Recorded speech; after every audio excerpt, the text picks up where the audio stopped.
Yeah.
All right.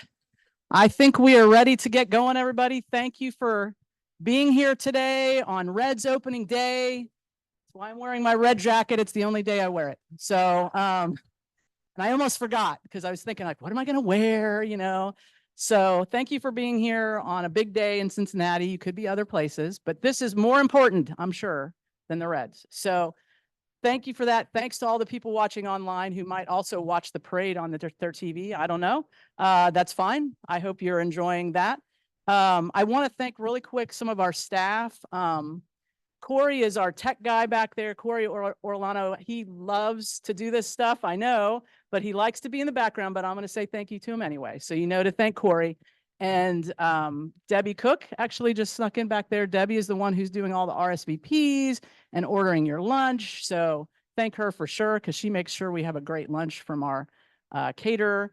And Shelly Spiller, who's our office manager, she's not here today, actually. She's not at the Reds game, but she's not here today. She helped set up the whole room and just do all kinds of stuff. So this is really a group effort. Yes, thank you. Do that for them. I'm going to read part of a disclosure because we have to do disclosures no matter what we're talking about, even if it's not really investments, but you're investing in your health. So, okay. So here we go. Here's some of the disclosure. You're going to see this all at the end too. So if you want to take notes later, it'll be there because I know you want to read this. So this information today was not prepared by WealthQuest. It's being provided for informational purposes only and should not be considered an endorsement of any services or recommendations. The ideas and opinions expressed herein do not constitute legal, tax, or investment advice or a recommendation of any particular security or strategy. The information presented from our third party, our lovely third party, is believed to be reliable, but no warranty is provided from us. So WealthQuest is not required to update information presented unless otherwise required by law, which it's not. So with that, I'm going to introduce our speaker today. I know you're all really excited, so we'll get to it. But this is Dr. Audrey Greene. She is a board-certified neuropsychologist and a co-owner of PATH Neuropsychology. She specializes in the assessment of memory loss and dementia due to normal aging, Alzheimer's disease, and other factors. Dr. Greene also shares her expertise in behavior and neuroscience through therapy coaching and education to her clients and her community. She is also a consulting neuropsychologist for FC Cincinnati and an adjunct professor at UC. Dr. Greene is also a member of the experts panel for a local nonprofit called CARE, which stands for Community Aging Resource Experts. It was founded by Cheryl Jeffers, who a lot of you have heard speak here before. And that is it. That is the introduction to our lovely Dr. Greene. So thank you. Okay, so thank you, Jenny. Thank you so much for having me, and to all of you for having me. And Cheryl Jeffers through CARE made this connection. So I'm glad to hear that you reminded folks about the wonderful organization that is CARE.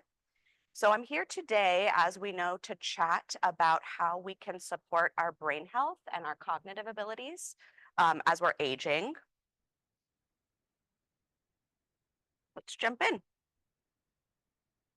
So as Jenny introduced me, I'm Dr. Audrey Greene, and I'm a neuropsychologist. I practice at a place called PATH Neuropsychology, which is a practice that I founded a few years ago with my partner, Shauna Jacob. And so I just wanted to share with you a little bit about what it is that we do at PATH and give you some context for how I can speak to you today as an expert on brain health. Okay, so we are, as I said, neuropsychologists. We evaluate memory, attention, executive functions, all of the cognitive abilities that tells us about how a person's brain is functioning. Okay, this is helpful in that certainly we're curious about how a person's brain is functioning. As we're aging, is there any concern for something like dementia, Alzheimer's disease? For maybe some younger folks and older as well, we might be curious about ADHD or autism. Okay, whenever someone has a medical issue like a stroke or vascular problems, a traumatic brain injury, it's very important that we take a look at how their cognitive abilities have been affected. And so we do all of this through our evaluation. Okay. And so we were really very privileged and pleased to be able to open our own practice a few years ago, where we have the opportunity to do exactly that, provide neuropsychological evaluations, as well as a little bit of intervention, things like therapy, coaching, and actually to be here today, right? I really very much appreciate the opportunity to provide community education. That's the role that I'm here for today. And we have the opportunity to do that at our practice at PATH. So our hope is that we're sharing this information as it can empower people to live healthfully, learn a little bit more about how their brain functions, how to support memory moving forward. So it's a privilege to be at PATH. It's a privilege to be here today. Um, we're in Fairfield. Our office is a small, accessible, comfortable office in Fairfield Professional Park. And as Jenny said, I personally work with FC. My partner, Shauna Jacob, works with the Bengals. We both work at UC as well. So again, this is the context. This is the way that we serve our clinical population. We often see people for these neuropsychological evaluations on referral from a neurologist or a primary care doc. That's typically how people come to see us. Although sometimes we'll see people that learn of us through these types of presentations, if particularly if maybe you're not concerned about your memory, but you have a family history of something like Alzheimer's disease, or you just want a baseline for what we can. A baseline is really helpful for checking on people's cognitive abilities as they age. Sometimes we love to see people who have made the connection through one of these seminars, and so I'll share with you at the end today how you can get in touch with us if that's something that you might pursue. But again, what I'm hoping to share with you today is not so much how we diagnose Alzheimer's disease or what we should be on the lookout for, but rather how to prevent it. Okay, even those of us who, maybe I'll get to it in my next slide. Exactly here. Okay, so my goals this afternoon are to highlight the importance of brain health through the aging process. Again, we only have one brain. It's critical that we protect it for many, many reasons. A healthy brain functions well, okay? But also, as I was just about to say, some of us may be predisposed to neurological conditions like Alzheimer's disease, like Parkinson's disease. And if we protect our brain through all of the things that we'll talk about today, we have the opportunity to maybe delay the onset of some of those neurological conditions. Otherwise, maybe with a little bit of luck as well, prevent them altogether. So it seems obvious, okay, that it's important that we should be protecting our brain health. But I like to remind folks that part of that is, again, for the delaying of any neurodegenerative conditions that may or may not have been probable. So we'll talk about more about why it is so important that we protect our brain health. And I want to share with you the ways in which we can do so. Okay. We'll talk about nutrition, exercise, activity level. Okay. And when I talk about activity level, we'll be talking about social engagement, mental stimulation. Okay. And then as I share with you all of those lifestyle factors that are important for your brain health, we'll also take some time to explore strategies for how we do that. Okay, so we know nutrition is important. What else do we need to know? How do we improve our nutrition for this purpose, and et cetera? Okay. And then I also want to share with you how our brain health, how our brains function. And so as I'm making the case for protecting our brain health, we can talk too about what that means for your memory, for your attention, for those cognitive and your functional abilities. Okay, so and then I want to make sure that I have some time for questions at the end. Like I said, I'll share some information with you regarding how you can get in touch with us, as well as leave some time for questions. But to set the stage for why brain health is so important, again, to some extent, it's a bit obvious, but I think it's worth exploring today. And I really want to share the point that our brains change naturally with age. Okay. And yet, it's a very, very important to make the distinction between normal cognitive decline due to aging and cognitive decline that's likely to appear during the aging process, but that is due to some neurological problem, like something with Alzheimer's disease. It's very easy to get that mixed up because, of course, if we are likely to develop Alzheimer's disease, it's probably going to come about during aging process.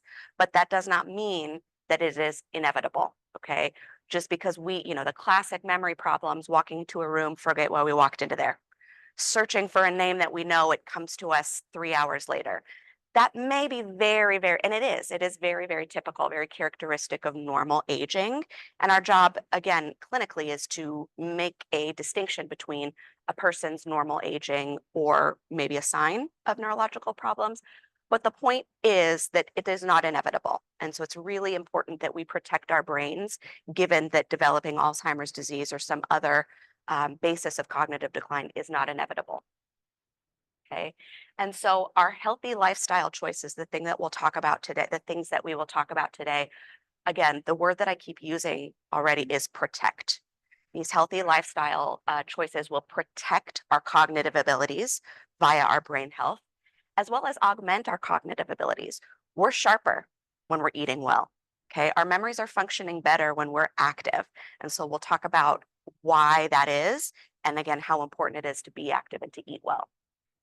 And then importantly and relatedly, maintaining brain health is going to enhance our quality of life on any given day to day. And it's going to support us in our independence and our well being. And it really is a cycle. If we have a good quality of life, we're probably more likely to eat well and exercise, which supports our brain health, which supports our quality of life. And so it's really important to get into that cycle of doing all of the things that support our longevity and our quality of life. So, as I've alluded to already, these are the lifestyle factors that I want to really focus on today with regard to our brain health. We'll talk about nutrition, we'll talk about exercise, and we'll talk about social engagement and mental stimulation. I do want to take an opportunity when we have the time to hear from you and to make this an interactive discussion, more of a one-sided talking at you presentation. And so it's funny coming off of lunch, isn't it? I hope that it was a healthful lunch. I didn't pay close attention, but I think that it was. I'm curious if anyone might share any observations that they've noticed regarding a link between what you're eating, okay, and your cognition or your thinking or your mood, perhaps. Does anyone have an observation they might share with us? Mhm.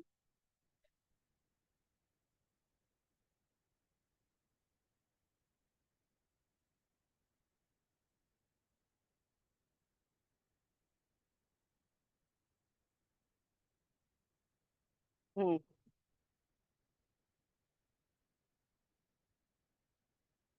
mhm. Right. Right. So absolutely. You used the word carbs. So she said whenever she eats something that's a lot of carbs, and then you alluded to sugar as well, right? You mentioned a cookie, for example, we crash a few hours later. And so we might be craving something like a carb or a sugar. And we'll talk about the good carbs and the bad carbs today, and how carbs are actually a great source of fuel for our brains, and sugar too, but short term, right? And so we might immediately be stimulated. We might feel pretty good for many reasons, but right, we're going to crash shortly thereafter. And so the name of the game there is, well, what's sustainable? If we want our alertness, if we want our attention, what is a sustainable energy source as we are making our eating choices? That's a great example.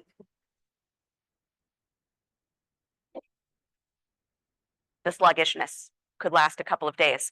Right. And Interesting point. The metabolism is slower, and so the way that the sugar is moving through your body is also slower, causing some of that sluggishness that is lasting maybe for longer than it used to. Great point. And so exactly, we've been taught just that's a really great example because essentially what we're talking about here is choosing how to fuel our brains. Okay, so let's talk about that. So again, I'm going to make the point for why it matters. And it seems obvious, but here I am sort of sharing with you the details of some of these things that actually seem obvious. So good nutrition, okay, affects the brain, our brain health, both directly and indirectly. And so when I say directly, I mean immediate, the food to the brain, what exactly is happening? Energy, as we just said, your arousal, your energy level, and the lack thereof, or some of the sluggishness, is going to be related to what we eat. The ways that our brain functions, okay, is going to be reflective of what it is that we're eating. Our hydration matters. We'll talk about that. And balanced neuroinflammation. Okay, so we'll talk more about that as well, but our brains need to be activated without being inflamed. We've got to strike a balance, and we can do that with healthy eating choices, okay, directly.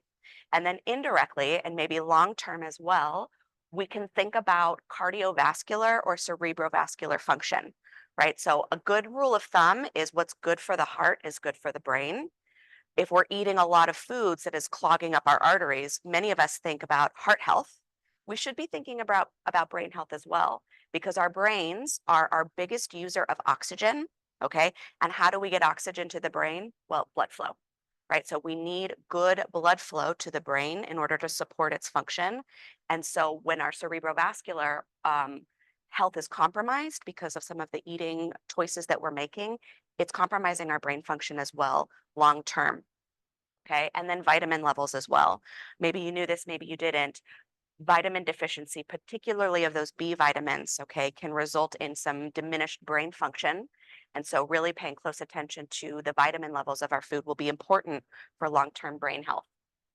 So, when we think a little bit more detailed here, we need to know that the brain is composed of this sort of breakdown. Okay, 80% water, 11% fats, 8% protein, 3% vitamins and minerals, and then a little bit of carbohydrates. Okay, so I want to chat with you about the importance of water and hydration. Okay, so our bodies cannot store water, right? So this is why we feel thirsty. It is cueing us to be staying hydrated on a daily basis. We need to be replenishing our water levels. Okay, really interestingly and discouraging or encouragingly, depending on which direction we look at this, as little as 3 to 4% of reduced water intake will have a consequence, okay, with regard to our fatigue, our energy, brain fog, some of that sluggishness, okay, headaches, mood swings. And remember, I'll be a little bit of a broken record today when I talk about a cycle.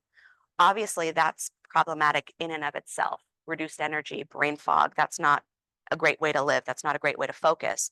But again, if we are tired, are we exercising? No. If we're sluggish, are we reading a book, which we'll talk about how important that is for our brain health? No. So it's really important, not just for the sake of our brain health to stay hydrated, but it supports our energy, it supports our arousal, our alertness in ways that we can utilize it for all of the other things that we'll be talking about. Okay.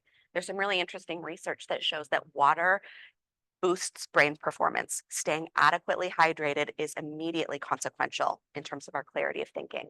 And then on the flip side, the way that it is consequential, dehydration may accelerate the brain shrinkage that to some extent we see with normal aging, and then to a greater extent we see with dementia.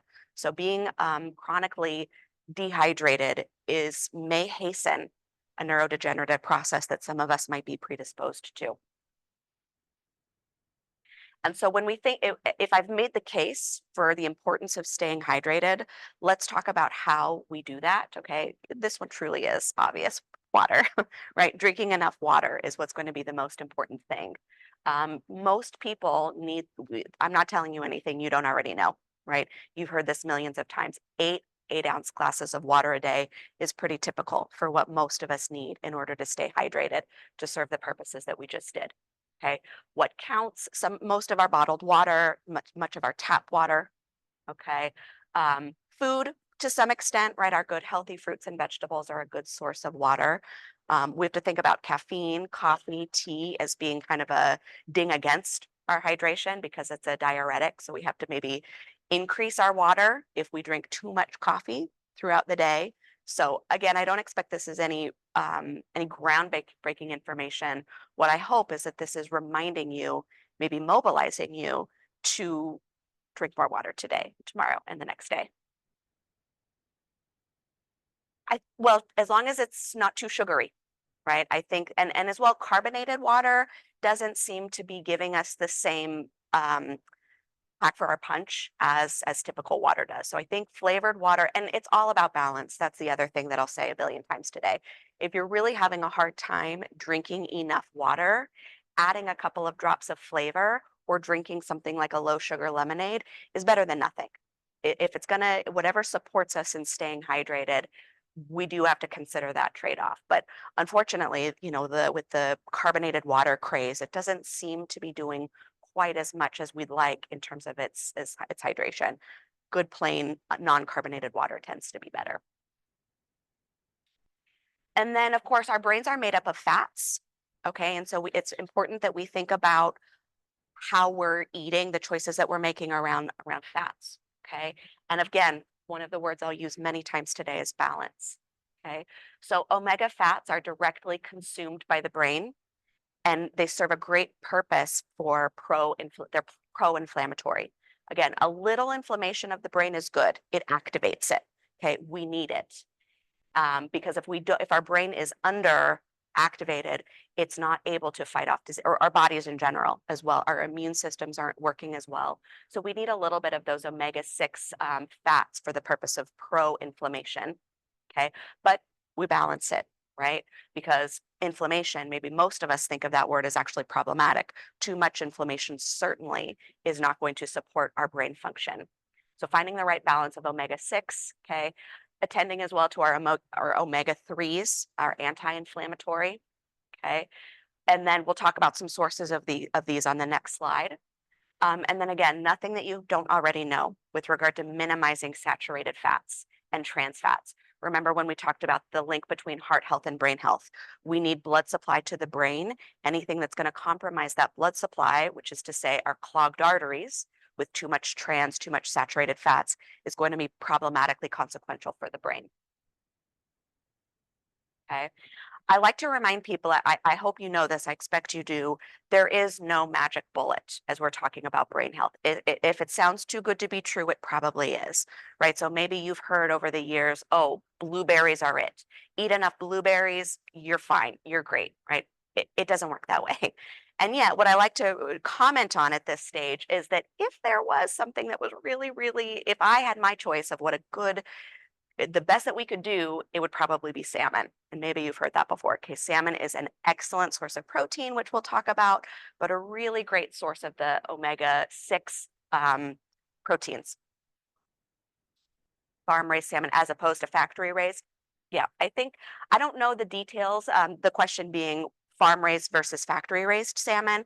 I don't necessarily know the details of the way that they differ. I'm not, I'll punt that to a nutritionist perhaps, but I would imagine, I think as most of us would, that the closer to the source that we can get it, probably the richer it will be in the nutrients that we're looking for. So I think farm-raised salmon or wild-caught salmon is probably a bit better, but it's all about balance, right?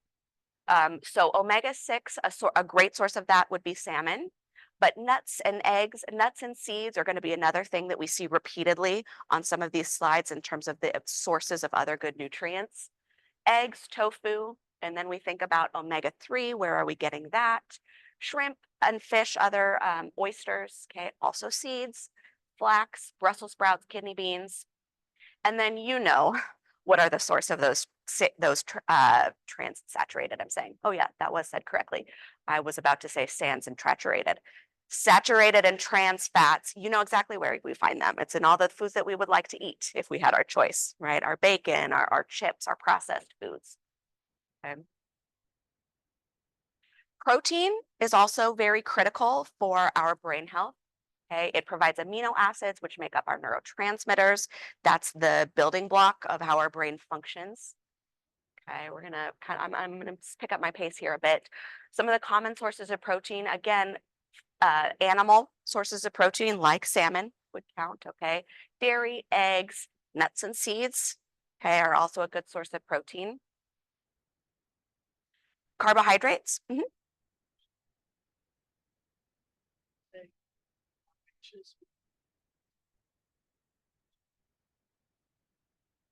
I think that will depend on the person, but protein is sometimes hard to come by. And I think the messaging for people our age, okay, that was the question. We need more protein than we're getting. How much we need, I think that's a question best deferred to your doctor or your nutritionist. But I will say it's not easy to get enough protein in a day.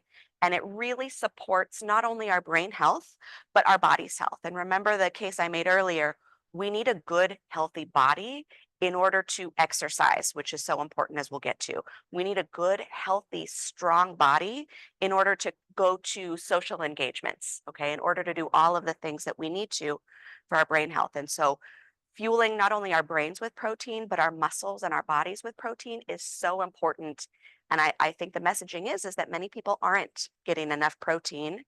And so I think it's worth examining what we're getting. You know, you'd be hard pressed to find in my experience, a senior's cupboard without Ensure or Boost or protein shake. You know, that is very commonly supplements a good, well-balanced diet, because it does seem to be very hard to get enough protein, but we'll defer to each of your individual doctors for how much we need. So carbohydrates, as we said earlier, the point was made, it fuels us for a short time, something like a cookie, okay, which it'll fuel us a short time because glucose, which comes from sugar and carbohydrates, works really well to energize the brain, okay? It's directly processed by the brain. As we said, we can get short, temporary bursts of energy with then a crash in the wrong kinds of carbs, and then we have a longer sustained energy level when we have the right kind of carbs. Okay, so of course the high glycemic sources, things like cookies, you know, sugary cereals, crackers, a lot of our white breads, okay, those are going to be not sustainable sources of energy compared to our beans, our nuts, our pasta, many fruits and vegetables on that low glycemic source of a carbohydrate. Okay, so overall, we're going to stay hydrated. Okay, again, there's no magic bullet, but what does seem to work really well, if we had to sort of say, okay, just feet to the fire, what should I be eating? A Mediterranean diet would probably be the answer. Okay, it's a very well balanced diet of nuts and seeds and proteins and fruits and vegetables, which, as we've said, is going to really be critical for our brain health. Okay, and then enjoying other foods in moderation. You know, nobody's making the argument, because it's not sustainable, that you swear off cookies forever. Okay, but just being wise about it. And then limiting alcohol use. We won't spend any time on that today, but you know, it's important to brain health is very vulnerable to alcohol. And so it's important to be really moderate, if not minimal, in our use of alcohol. And so I want to turn, for the sake of time, to the importance of exercise. Okay, I've already made the case a couple of times. We need a good, strong body, okay, through our nutrition choices, so that we can exercise, because exercise is so important for our blood flow, our neuroplasticity. Okay, so maybe for the sake of time, I'm going to jump over this, but I would expect that many of you have had the experience of thinking more clearly, maybe being in a better mood, either while you're exercising or thereafter. A point that I often make is, you know, again, look at the time frame. During exercise, we feel great.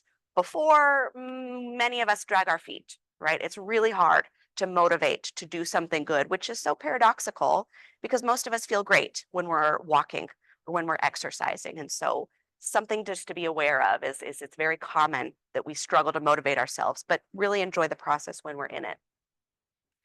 Exercise is so important for brain health. Okay, just as with nutrition, there are some direct and immediate benefits to exercise, as well as long-term benefits as well. Immediately, why we feel so good when we're on the treadmill, why we feel so good when we're on a brisk walk, we have increased blood flow to the prefrontal cortex, so we're sharper in our thinking. Okay, truly why we feel so good is the increased availability of dopamine, serotonin, those are our feel-good neurotransmitters, and they're circulating a lot better when we're exercising immediately. There are some structural changes, directly due to exercise related to the increased blood flow. And then there's this increase in brain reserve. Okay, we've got more to lose. We've got more to support us when we're exercising adequately. Long term, as I've said with nutrition, our blood flow is supported. Our brain is getting better oxygen. Okay, we've got better mood. We've got less stress. We are more focused. Okay, we're sleeping better. We're in less pain. Once again, right? All of that is important just in and for its own sake, as well as supporting our nutrition and our energy level so that we can go out and be active, right? And I know for me, especially if I'm doing a really good job exercising, I'm much less likely to throw it all away by a bad eating choice, right? If I've spent a good 3 days exercising in a week, I'm much less likely to eat a bunch of ice cream every day, right? And so it's kind of a double benefit in that way. So eating well, exercising becomes this really positive cycle. Does it matter the time of day? I think when you have the most energy, and I think for many people in the morning, or at least the earlier half of the day, tends to be better. The more exercise, and particularly rigorous exercise in the latter half of the day, it might stimulate us in a way that interferes with our sleep. And we don't really talk about sleep today that much, but there's really interesting research to show, particularly if you're exercising outside, exposure to sunlight in the early hours of the day really supports our circadian rhythm so that we're sleeping better at night. And so I think, speaking of cycles, exercising earlier in the morning, or at least in the first half of the day, would probably be beneficial in terms of the cycle that we've been talking about. But again, if the only time that you have to exercise is in the evening, you're much better off exercising in the evening than not at all. And so let's talk more about how specifically we might do this. If we think about movement as medicine, how do we do that? Okay. So maybe you knew this. The CDC is a pretty good source, recommends about 150 minutes of moderate intensity exercise per week. Right. So I often hear people that say, oh, I'm very active. I never sit down. I'm moving around the house. I'm cleaning. I've got a lot going on. And I say, well, that's wonderful. And yet I'm not sure that I would classify that as exercise. Right. Movement is great.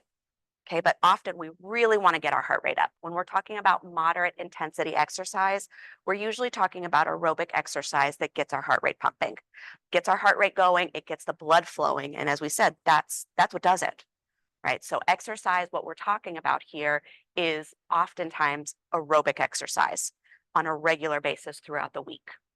Okay, as I've said, aerobic exercise improves our heart and our lungs' ability to transport oxygen to the brain, right? It goes without saying that an oxygen deprived brain is not going to function well.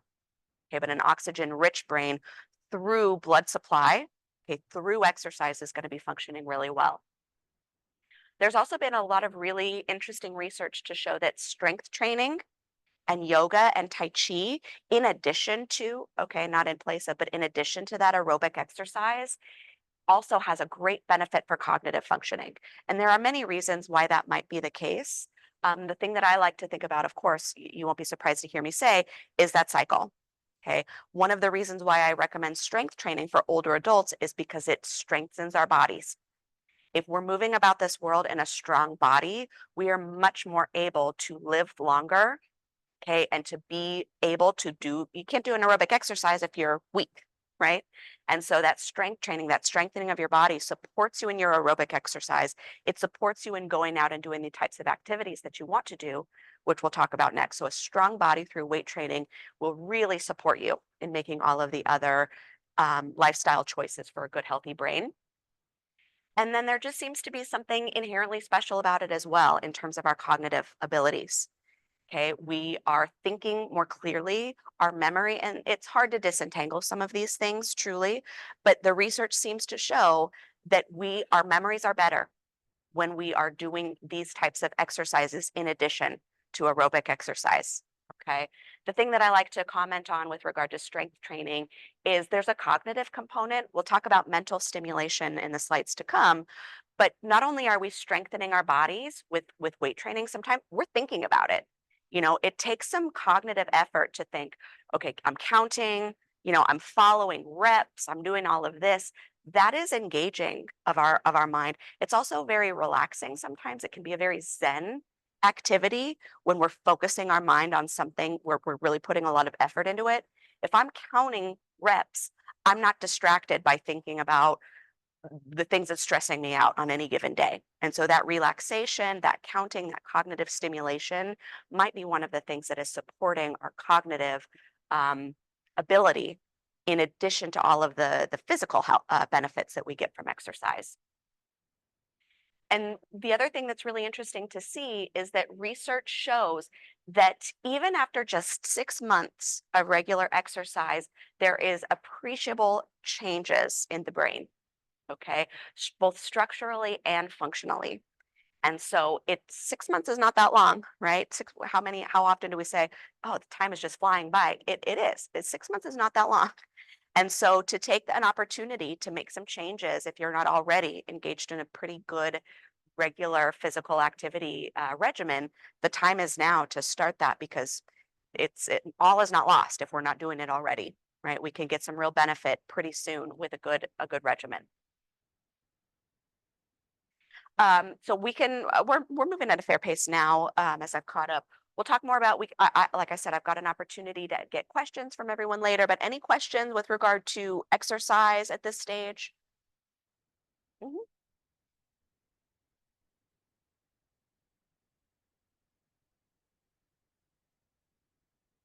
100 150 minutes, how do we spread that out over the course of a week was the question. I think that probably spreading, I think the common advice, I don't have this cited necessarily, is 3 times a week seems to be the sweet spot. So spreading that exercise over the week instead of doing it all at once is probably going to be um, maybe better, if not more sustainable. It's really difficult for any of us to exercise for 150 minutes in a day. It might wipe us out. It might make us kind of wary to do it again. And so not only is the cycle that we've been talking about so important, so is sustainability. Okay. And that's why when I said earlier, it's okay to eat sweet foods, trans fats in moderation. Okay. If we go overly restrictive, if we're not feasible in our goal setting, we regress. We throw the baby out with the bathwater and then we slip back into our old habits. And so doing something that is sustainable, it will probably support us moving forward. And so exercising in small doses over the span of a week probably is better just in terms of it being more sustainable. What I want to talk about next is social engagement. Okay. And what I refer to here is building connections for the purpose of resilience. Um, and I'm curious if this is obvious. I think nutrition and exercise probably are. Again, I've said a couple of times, I'm not telling you anything you don't already know. It's clear why it's so important for us to be eating well and exercising for our brain health. I'm curious if what your thoughts are about why I'm taking the time to talk about social engagement today. Why might social community engagement be relevant to brain health? Does anyone have any thoughts about that? Mhm. Stimulating.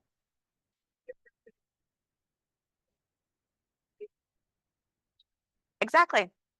Exactly. That's exactly it. It's stimulating. And we'll talk about mental stimulation next. Okay. Stimulation, meeting other people, learning new things. Okay. Through our conversations with other people, maybe having some challenges that we're overcoming. Absolutely. That's stimulation is critical for our brain health, particularly as we're aging. And so stimulation through community engagement is very important. Anything else?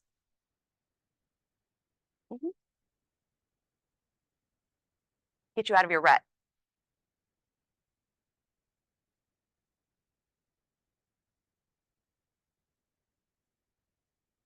Mm, hmm.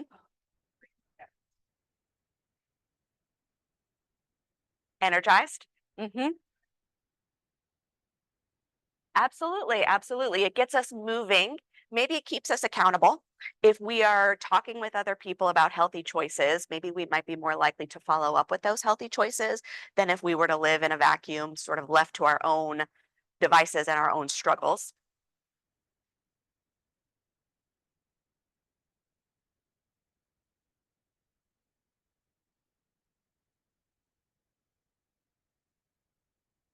Last, did you do that walk that you promised us? Mm-hmm. Mm-hmm.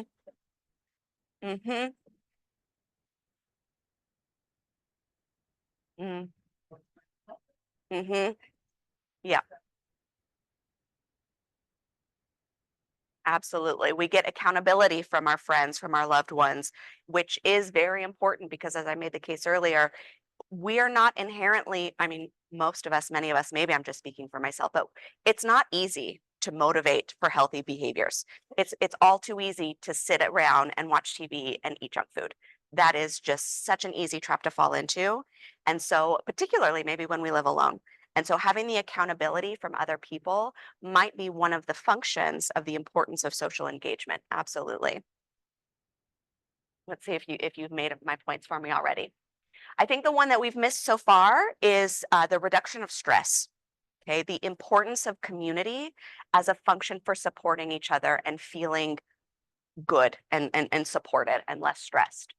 Okay, and stress, this might be my kind of sneaky way of getting stress in here and talking about how detrimental stress is to our brain health. Okay, and then considering social engagement and spending time within our community as a way to minimize stress or at least target or reduce stress, support us when we're stressed. So stress can directly, just as we said with everything else so far today, there's indirect and there's long-term, indirect and long-term as well as direct and immediate consequences, negative consequences of stress. Okay. Immediately, as you know, this is not news to any of us that have ever been under stress, which is all of us. Stress is very distracting. It consumes our cognitive resources, right? And so if we are trying to manage an important task, right? We're trying to do our taxes or something, but something is stressing us out, we are not focused. We're not functioning well in the moment. Stress really pulls from our ability to be present and focused. Long term, it affects the brain's stress response system.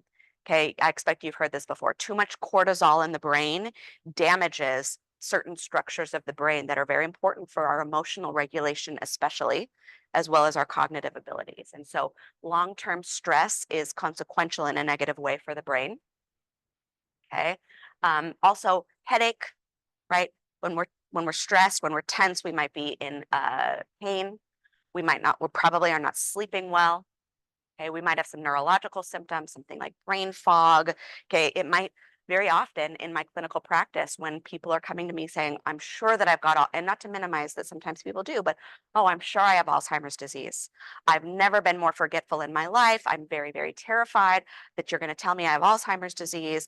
We do their memory testing, they're perfectly fine. And then they share with me, oh, some humongous distracting stressor. Okay, and that's the problem, actually. They're very distracted. They're not functioning well because they're very stressed. And yet it feels like memory problems due to a neurological problem when encouragingly, it's just that, not just, but they're stressed. Okay, and it's not memory loss after all. Chronic high stress affects overall health and increased risk for cardiovascular conditions, right? The classic type A person that many of us know that we worry about, a stroke, or maybe we've seen them have a stroke or a heart attack. There is decades of research that show high stress can cause a stroke. And, what's more detrimental to brain health than a stroke? Some things, but it depends on the magnitude of the stroke, perhaps, but it's not good for us, right? And so stress affects our brain health in that way. But then back to, again, to the headache, to the sleep disturbance, there's that cycle, right? If we're stressed, we're not sleeping well. If we're tired, we are less vigilant about our nutrition choices and we're slipping into old habits. If we're stressed, we're discouraged, we're not motivated, we're not exercising, and then we're slipping into the backwards cycle. And so how do we manage stress then? Right. Well, we engage with our community. As we've said, maybe we're accountable, we're stimulated when we're within our community, when we're spending time with our friends, but we're also supported. right? We feel better. We feel more empowered to manage whatever stress we are under, or maybe we're getting actual instrumental support. We share our stress with someone and they say, "Oh, I can help you with that. Let me take care of it for you."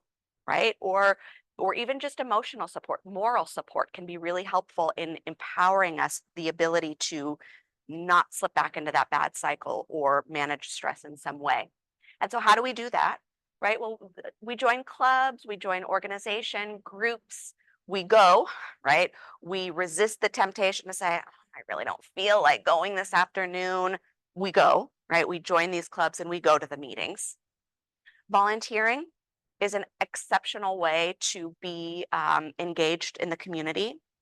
Some people volunteer, some people continue to work throughout the aging process. And as long as this is the balance that I encourage people to think about, as long as work is not too stressful, work for many people might be an outlet or an opportunity to be in the community and finding some support in that way.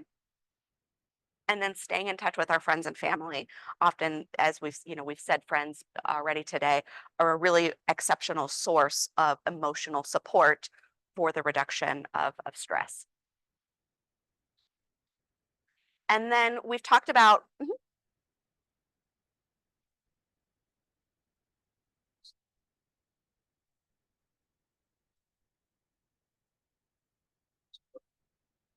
Our society stressful. they force to try to make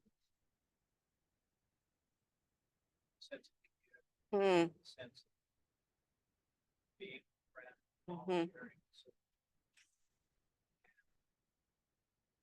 hope that we move and keep mm, up with absolutely. people. Mhm, We mhm, say, some ways I think like people now that working from home, mhm, mhm, isolation, mhm. constantly Phones. Mhm, mhm, up there and said something about eating, mhm, we could pray, mhm. but reading your phone, 11 o'clock at night. Right, right, but right. Right. Absolutely. Absolutely. You're exactly right. I think that there are many external factors. The point being, there are many external factors that are working against us as we are trying to live healthfully in general, as well as connect with others. I mean, we all are noticing, I think, and lamenting the disconnect this day and age as we are increasingly isolated, increasingly on our phones. And, you know, of course, COVID was one of the worst things that could have happened just in terms of our brain health. There were so much research that shows people really are struggling from a brain health, from a cognitive health perspective due to COVID. Not COVID, the disease, but the pandemic and the disengagement that we had then because of the quarantine. You're exactly right. It's really very difficult. And I do try to make this point always. I don't ever want to be flippant in my recommendations here. I'm not saying, "Oh, just do that, just do the other, just do this." It is very, very difficult to do any of these things.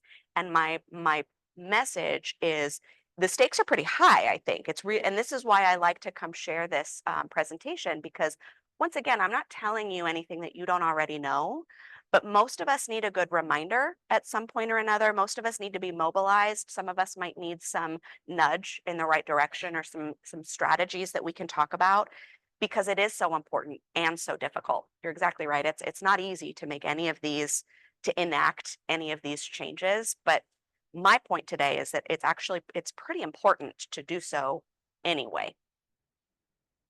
Mhm.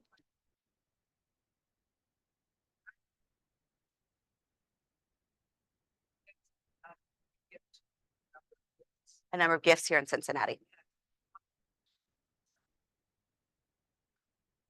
I quite feel that one of the Mhm. songs, but it's club that I go to. Mm. This is at the 7 Mm. levels, stages, Mm. and the upcoming race, Diane, 90 number of us will be there alongside. Wonderful. So you're referring to the flying pig. There's a 90-year-old running upcoming. Mhm. Right. I'm sure. Yeah. Yeah. Yeah. Yeah. Yeah. City. Mm-hmm. All wrong. Mm. All wrong. Mm. Lost a friend, and then retired. Mm. so His club. Mm. Places. But a lot of it is what we were talking about. I just come from. Mm. Mm. Mm-hmm. And we're talking through some situations. Mm. Mm-hmm. I'll get another member. Mm-hmm. Wonderful. Yeah. That's like, and sure, let's get them through. Organizations. My last point to say is, the other gift we have, wonderful folks. Parks. Mm-hmm. Mm-hmm. Mm-hmm. Mm-hmm. Mm-hmm. Mm-hmm. Mm-hmm. So much opportunity here to be engaged. Mm-hmm. Mm-hmm. Mm-hmm. Hmm. Hmm. Because they don't allow bikes Hmm. or skateboards. Hmm. And I have many a time when I go up there, I hit. Hmm. So these are underutilized opportunities here in Cincinnati. Yes, yes, yes. Well, what I really appreciate about what you're sharing is whenever we can combine all of the things that we've been talking about, all the better. If we're in a club that also that is focused around exercise, okay, and community support, let's rally together to support this 90-year-old person. There we go, right? Let's go out to eat. Let's eat healthfully because we all are got this race coming up, right? Check, check, check, check. We've done all of the things that we need to for our brain health. So whenever we can combine all of these important areas, it's important that we do so. So we talked into, maybe we can zoom through this about the importance of mental stimulation. We get this through community engagement. I like to share kudos for being here, right? This is one of the things that we're talking about. You know, you're learning something, again, I've said a couple of times, maybe you're not learning anything new, and yet maybe you are, right? We're learning something new. We're stimulating our brains and being here. And so I'm always really pleased to see this level of turnout. It's so important. You know, we've all heard this, use it or lose it. To keep our brain sharp, we have to be using it. We have to be learning new things, okay? Reading, ideally in a physical book, okay? Reading, learning, playing games. Maybe the big point to make here is that what I like to share with people is it doesn't matter what we do as long as we're doing something. Somewhere along the line, crossword puzzles got their reputation as being the thing that keeps us engaged and stimulated. It does not have to be a crossword puzzle. You get the same benefit from reading or from playing a card game or from a jigsaw puzzle. And so what I really like is, but really importantly, maybe the best thing that we can do is be active and stimulated in our community, right? But when we're home, read, okay, do the puzzles, do anything other than sit passively in front of a television is one of the best things that we can do for our brain health. Okay. And so I think, we won't necessarily have time to talk about this, but I would really encourage you to follow up on this momentum today and to say, what can I do today? What can I do today? What can I do tomorrow that's going to improve my brain health in any of the areas that we talked about? Nutrition, exercise, community engagement, or mental stimulation. And maybe you've heard about how to make a good, smart goal before, right? Eat more salmon is not a good goal, right? Eat less cookies is not a good goal. Our goals, I mean, it's good in that it's meaningful, but it's not likely to be effective. Okay, a good goal is SMART is a great acronym to be thinking of: specific, measurable, achievable, realistic, and time oriented. Okay, stick with it. Use our community, okay, our support to troubleshoot, to stick with these the importance of these goals. Okay. And so before I take some time for questions, I just wanted to remind you again how important it is for our brain health, particularly as we're aging. Okay. We can do so using all of the things that we talked about today, both generally and specifically. And then remember, even small improvements can result in significant cognitive benefits. And so we'll take some time for questions, but I just wanted to remind you that I'm here to help. I'm going to leave some little cards, my business card and my rec card behind, so that you can reach out to us. I'll make the point before I forget. If you do find that you might benefit from chatting with us or benefiting from our clinical service and you call us, please do let me know. We're a very small practice. It's myself, Dr. Jacob, and our scheduler. But the majority of people that are calling us are coming from primary care docs, neurologists. I'd love to hear that you came from here. If you do call, if you're interested in maybe getting a baseline scheduled, let me know that this is where you're coming from. So this is how you can reach us. Okay, I'll leave some stuff behind, but let's see if there's any questions that didn't get asked in the interim. Mhm.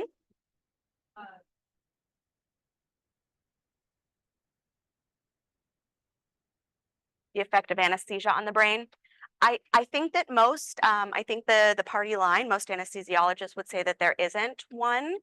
I think that it really depends on the health of our brain, the integrity of our brain. And I will say that anecdotally, I hear a lot of people share that they were showing some signs of some cognitive decline, and then we go under, and then it gets much worse. And I don't know that the research supports that in terms of a significant, appreciable level, but I've certainly heard from many people that that's their experience. And I think that it reflects, you know, tampering with a vulnerable brain. And I'm certainly not making the argument that we don't go under, irrespective of any condition or factor. That is a personal decision to be made with one's health care providers. But I certainly have heard people that, you know, they think, oh, I was fine. And I say, well, were you though? And they say, oh yeah, actually, now that you say so, before the operation, I was feeling a bit more forgetful. And maybe there was some cognitive decline, a neurological issue that wasn't appreciated before,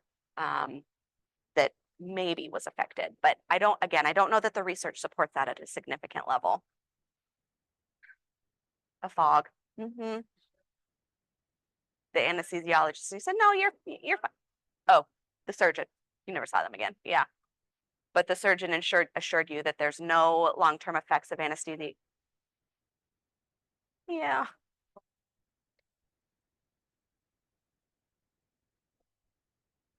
Yeah. Sure. Yeah. Yep. Yep. And whenever we have a question about brain fog or our cognition, that's when people come to see us. And that's a very reasonable question is, hey, how am I functioning these days? And if I'm a bit lower than where I would have expected, what might that be due to? Mhm. The relationship with hearing loss, it's huge. It's huge. And there seems, again, directly and indirectly, I think a brain that is already compromised, that is straining to process auditory information, it certainly can worsen that neurological condition indirectly. And then directly, I like to tell people all the time, although I'm not usually talking about hearing loss, I'm talking about attention. We cannot expect ourselves to remember something that we didn't encode to begin with. And so for many people, we're just not focused, right? That selective attention. And for some people, it's actual hearing loss, or they're not catching all of it. And so again, it feels like memory loss, and it might actually just be reflective of the sensory issue. But again, that's the direct, obvious cause. There seems to be an indirect long-term consequence on brain health from hearing loss. So, you know, all sensory loss needs to be managed. We need to be wearing our hearing aids if we have them. Dental health as well. You're right, there's really interesting research linking gum disease and Alzheimer's disease lately. Yep, going to the dentist is more important than ever, it seems. Medication. Medications, and then I'll get your question. Medications, well, they affect, what's the question? To what extent do they affect our cognitive abilities?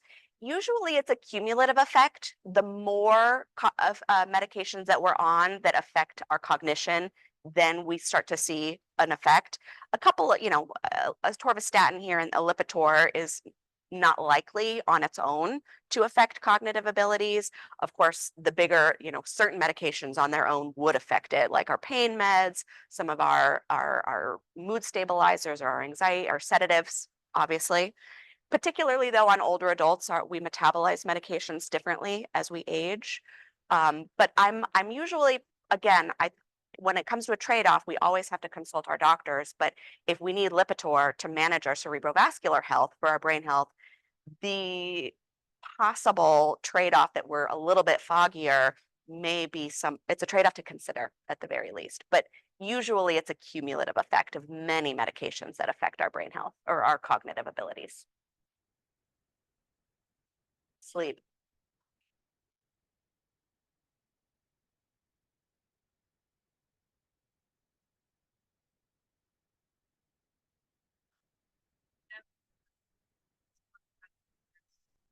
Mm, yep. Yep. Mm-hmm. Does like it, I don't always get right back to sleep, Yeah. and I end up getting on the cell phone, which I hate. Mm, You know, it's something yeah. like, Yeah. so sleeping. Mm-hmm. Continuously. Mm-hmm. So is it, We would prefer, but this is not necessarily possible for it to be continuous sleep, because when you wake up, you don't get to return to the sleep cycle, the stage of that sleep cycle where you left off. And so it is better to sleep continually, even if for some people, if there is any way that we can manage with the nighttime wakenings, like front loading our water throughout the beginning of the day and being really, really cautious towards the end of the day. And then, if we can improve the likelihood of getting back to sleep easier, it's not going to be with a phone, right? It is important to get up out of bed. If you're not falling asleep within 15 minutes or so of laying there, you should be getting out of bed and doing something very low energy, low stimulating, no lights, no cell phone lights, that is. And then we return to bed when we think we can get back to sleep. It's so hard. It's so hard. get it broken up? That's okay, or I think everybody's different in terms of the level of sleep that they need, but I think 8 to 9 hours is what is ideal. And maybe you knew this, maybe you didn't. There is a whole branch of medicine, sleep medicine, for whom can support people when we're not getting enough sleep, or can really identify each of our individual needs for sleep and how to manage it. Maybe consulting a sleep medicine doctor would be a helpful thing. One doctor's appointment usually leads to 15 more, is the thing that I find sometimes. So I hesitate to recommend another doctor's appointment, but that's why there are specialists, is to individually help us in the ways that we need. well, yeah, if you have a bladder and the leg back, you do have the doctor say certain things when I go to my other doctor seem to be dehydrated. I've got to have they don't drink water tonight. Like that's the primary. Yeah. Dying thirst. Yep. It's a trade-off. It's so hard. I'm sorry, we can't solve that problem Yeah. today. I wish we could. I wish we Um, could. So, but Cindy knows I love her, but so it is 1 o'clock. I think we could probably spend all afternoon on all kinds of questions, because there's lots of things that we all wonder about. I know I've heard that doing crossword puzzles isn't great. If you're really good at them, you should learn something else. Challenge So there's yourself. that thing. Mhm. Challenge yourself is that's a good way to put it. So anyway, I want to thank Dr. Greene for being here. This has been great. Thank you. Thank you all for being here. Of course, her information is here. If you would like to get more, get in more detail with her sometime, get in contact, please do that. Wealth Quest gets nothing for it. So it's not like, we're making money on it. We have a little Reds Day thing here. We have peanuts. So they're nuts. This should be good, right? Some seeds, I did Okay, say. they're still in the shells. We didn't want to give them to you because we didn't want to give the cleaning people fits. So you can take them on the way out. There should be at least one for every person. Again, thank you so much for coming. Dr. Greene can probably stay for just a few minutes. She has an appointment at 2 o'clock because she's a busy person. So hang around and talk to your neighbors. That's fine. Finish what you're doing. That would all be great. Pick this up. I'll put it out there so you guys can grab it on your way out. And thank you again for coming. We Thanks for appreciate having it. me. Have a great day. Go Reds.